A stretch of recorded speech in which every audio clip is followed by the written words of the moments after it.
Colossenses, capítulo 1. Eu vou ler a partir do verso 9. Por esta razão também nós, desde o dia em que ouvimos, não cessamos de orar por vós, de pedir que transbordei do pleno conhecimento da sua vontade, em toda sabedoria, em todo entendimento espiritual, a fim de viver de modo digno do Senhor. Uma pessoa que está só por baixo, uma pessoa que está sempre perdendo, essa pessoa não vive de um modo digno. Mesmo que ela seja uma pessoa verdadeira, mesmo que ela seja uma pessoa sincera, ela é sincera, o mérito vai para ela. Ela é verdadeira, o mérito vai para ela. Porém, no que diz respeito às promessas, não se cumpre. Porque a Bíblia diz, prosperar em tudo que colocar as mãos. Você está sempre por cima e não por baixo, terá para emprestar, não haverá nessa exata mão emprestado. Mas nada disso acontece. E a pessoa acha que é um belo dia, Deus vai tomar a iniciativa e vai mudar a história dessa pessoa. Não é isto. Você tem que crer e em seguida você tem que declarar, guerrear, lançar a palavra. Amaldiçoa essa miséria. Amaldiçoa essa porta fechada. Amaldiçoa essa enfermidade. Ela vai morrer. Como Jesus amaldiçoou aquela figueira. Agora, se você não está em Cristo, você não entendeu, não se firmou, você vai usar as mesmas palavras e você saberá porque não tem poder nenhum, não tem valor nenhum. Se as minhas palavras estiverem em vós e vós estiverem em mim, pedireis tudo o que quiser que vos será feito. O próprio Jesus falou, João 15, verso 7. Marcos, capítulo 11, 21 em diante. Se disser esse monte, ergue-te daqui e lança-te no mar, e não duvidar no coração, assim se fará. Então, Paulo está dizendo assim também, para que nós possamos viver de modo digno, para que nós possamos frutificar em todas as boas obras, crescendo no pleno conhecimento de Deus, sendo fortalecido com todo o poder, preste atenção, segundo a força da sua glória. Será que Deus tem poder? Será que Deus tem honra, Deus tem glória? Então, na medida que nós vamos conhecendo, crescendo, frutificando, nós vamos entendendo mais o poder. Poder que Jesus disse, errais e não conhecer as Escrituras e nem o poder de Deus. São um monte de pessoas dentro da igreja fraca igual caldo de peteca. Elas pulam, elas gritam, elas fazem movimento, mas apenas isso. Elas não têm convicções, elas não têm autoridade sobre o mal. O Senhor Jesus, Ele nos deu um poder que pertenceu a Ele, que Ele usou. Eis aí vos dei poder para quê? Para pisar serpente, escorpião, cobra venenosa e toda a força do mal. E nada. Vem o câncer, vem a AIDS, vem a depressão, vem a opressão, vem a enfermidade, vem a miséria. Nada. E tudo isso faz dano. Então, onde é que Jesus é honrado nisto? Me explique. Onde é que Jesus é honrado nisto?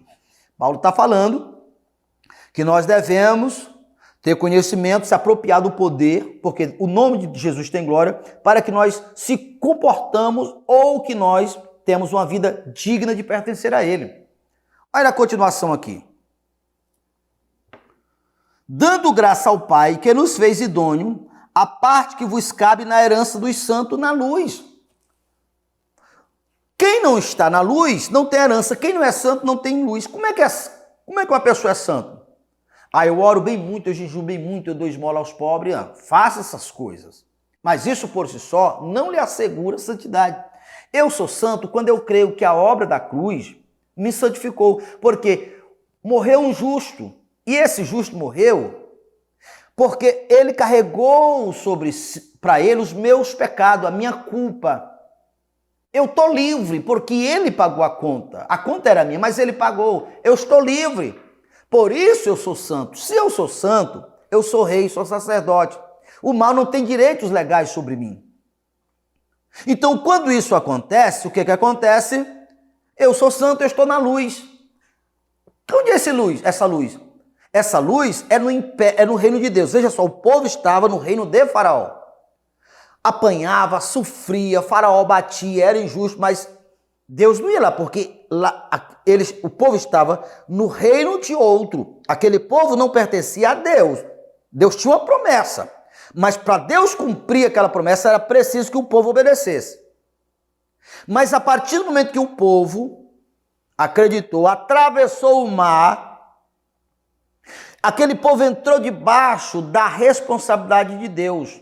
para o reino de Deus. Quando nós estamos em Cristo, nós estamos no reino de Deus, no reino do seu amor. Aquele reino, Jó esteve antes, ele era um homem abençoado, sua família abençoada, ele era próspero, ele era uma pessoa feliz, uma pessoa realizada. Por quê? Porque até então prevalecia o amor de Deus, porque ele era um homem íntegro, um homem justo. Veio Satanás, acusou a Jó. Jó não veio para derrubar a acusação, até porque Jesus não tinha morrido. Uma vez que houve uma acusação que ele não derrubou, ele entrou no império das trevas, no império da confusão, onde prevaleceu Satanás. Saiu Satanás da presença de Deus, feriu Jó com uma praga maligna. Aí do capítulo 3, as pessoas conhecem apenas, as pessoas conhecem mais até o capítulo 3, onde Jó disse, eu vim ao mundo, não voltarei. Muito bom, uma atitude bonita.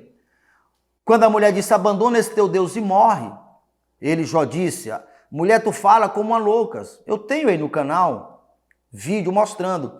Mas olha só, depois do capítulo 3 até o 32, Jó entrou em confusão com seus amigos, só troca de acusações. E Jó culpou a Deus. Aquilo que ele condenou na mulher dele, ele disse várias e várias vezes. Olha, saiba que foi Deus que fez isso comigo. Ele desejou a morrer. Ele disse, feliz é aqueles que morrem cedo. Ele amaldiçoou o ventre, o dia. Ele amaldiçoou tudo. Isso para que nós entendêssemos exatamente como João disse lá na sua primeira carta, que o homem que diz que não é pecador, esse homem é mentiroso. Jó era perfeito, íntegro, temente a Deus, mas ele também era filho de Abraão, ou seja, de Adão. E quem é filho de Adão está debaixo da maldição do pecado, porque Deus olhou do céu à terra. Isso para que nós entendamos. Veio Satanás, acusou, ele não suporta a felicidade de alguém. Isso durou até Jó dizer, Deus, eu te conheci apenas de te ouvir falar, mas agora os meus olhos te vê. O que Deus disse para Jó? Jó mata os cordeiros, 7, e faz purificação por ti e por teus amigos. Quando Jó matou os cordeiros, o que aconteceu? Deus restaurou a riqueza de Jó, deu o dobro dos filhos, o dobro das riquezas e a saúde de Jó. Isso por quê? Será que foi por acaso? Será que é apenas para contar uma história? Não. Antes da acusação, Jó estava debaixo do domínio de Deus. Podemos chamar do reino de Deus, mesmo Jesus não tendo morrido ainda. Após a acusação, ele entrou no império das trevas, onde o povo esteve no Egito, onde o faraó é uma tipologia de Satanás. Quando Jó, matou os cordeiros, novamente, Jó entrou de volta no reino de Deus. Esse reino que Colossenses está falando, Paulo está falando, que Deus nos fez idôneo para ir para o reino do seu amor. Reino de quê? Do amor. Não reino da dor, não reino da destruição, não reino da desonra, não reino da escassez, reino do seu amor. Porque Deus amou o mundo de tal maneira que deu o seu único filho para todos que nele crê. Não pereça, mas que tenha vida eterna. Eu vim para que tenha vida e vida com a abundância, de Jesus, João 10:10. Mas o ladrão só veio para quê? Matar, roubar, destruir. Então, o ladrão mostrou que ele é ladrão na história de Jó. E Deus mostrou que é um Deus bondoso na história de Jó. Mas é preciso que nós passamos pelo Cristo, pela purificação, porque os cordeiros de Jó apontam para Jesus. Quando eu estou em Cristo, eu estou no reino do seu amor.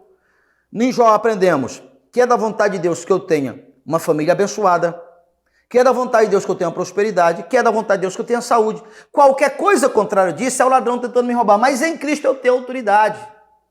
Muito bem. Capítulo 13, veja só, ele nos libertou do império das trevas e nos transportou para o reino do seu Filho, para o reino do seu amor. Reino de onde? De quem? Do seu amor. Do Filho e do amor, a mesma coisa. Quando eu estou em Cristo, eu estou no reino que Jó esteve antes e que Jó esteve depois. Aonde prevalece a lei de Deus, porque eu estou no reino de Deus. A lei do Espírito de vida me libertou da lei do pecado e da morte. O povo de Deus esteve no império de Faraó, império das trevas, império de Satanás. Jó esteve, depois da acusação de Satanás, no império de Satanás. Aonde todas as pessoas que não estão em Cristo, mesmo os que estão dentro da igreja, estão até hoje. Por isso acontece desgraça, miséria, inimigos. Eu estava assistindo hoje um vídeo na internet, acredito eu que foi verdade, um grupo de homens santos orando, e apareceu duas pessoas usadas por demônios, duas perturbadas, para assaltar com arma na mão. Os dois caíram na hora, ficaram lá como morto. E aqueles homens de Deus foram lá e oraram, mandaram os espíritos sair, os espíritos saíram. Ou seja, por que a vontade de Satanás não imperou naqueles homens? Porque eles estavam no reino da responsabilidade do céu, da responsabilidade de Deus. Isso já aconteceu comigo algumas vezes, pelo menos 3 vezes. Já aconteceu comigo. De pessoas virem atentar contra a minha vida e caírem. Não porque eu sou um homem de muito jejum, de muita oração. Não, porque eu creio, eu confio em Deus. Eu sei que é assim. A minha vida não pode ser roubada por outro. Jesus falou em João 10. Quem me deu o poder, aquele que me guarda, é maior do que os meus inimigos. Ninguém pode roubar a vida que Deus me deu. Ninguém arrebata uma ovelha de Deus das mãos de Deus. Ninguém arrebata a minha vida, a vida dos que crê. Ninguém arrebata. Mas a condição é que eu entenda que eu esteja em Cristo. Então aqui ele nos transportou do império das trevas, no qual temos a redenção, a remissão dos pecados. Ele é a imagem do Deus invisível, primogênito de toda a criação, pois nele foram criadas todas as coisas. Muito bem. Aqui é o suficiente para você entender que o que é fé. Eu só quero ler, para nós concluirmos, o Tiago 2, para que você possa se convencer da vontade de Deus. Capítulo 2, o verso 5. Veja só. Ouve, meus amados irmãos, não escolheu Deus os pobres deste mundo para tornar eles herdeiro e rico na fé e herdeiro do reino de Deus, porque é assim que Deus faz com todos aqueles que Ele, Deus, ama. Deus vai me amar na mesma medida que eu amo a Deus, e a medida que eu amo a Deus é a mesma medida que eu amo o meu semelhante. É aqui que faz a diferença. Salvação é isso, salvar de uma realidade desfavorável. Então, a palavra por si só já está sugerindo. Você não tem que esperar para amanhã. Você não tem que esperar daqui uma semana. Você não tem que esperar nada, você tem que assumir agora. Imediatamente o céu trabalhará por você. A partir do momento que você começa a trabalhar com o Senhor, se volte para Ele, porque aqui é tema para outras mensagens, mas assim, não são poucas pessoas que começam bem e de certo ponto se perdem. Por quê? Porque elas não se aprofundaram em entender as configurações do reino de Deus, as leis, as legislações, digamos assim, do reino de Deus. E elas, mesmo sendo verdadeiras, mesmo sendo temente a Deus, mas elas querem aplicar os métodos naturais, viver da maneira natural. E dá errado, porque é meio misturado, meia carne e meio espírito. Você tem que ser 100% espírito. Confie em Deus. Deus não tem dificuldade nenhuma de criar uma oportunidade daquela que você nem de longe alcançaria, nem daqui 4, 5 gerações você era capaz de conquistar. Deus pode, Deus quer e pode.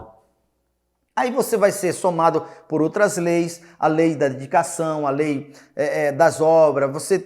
Na medida que você se dedica, na medida que você se esforça, na medida que você é prudente, você vai produzindo testemunho, e aquele testemunho Deus vai fazer digamos assim, uma matemática e vai dar exatamente aquilo que você é merecedor, as tuas obras. Você, para ser salvo, o homem só é salvo por fé.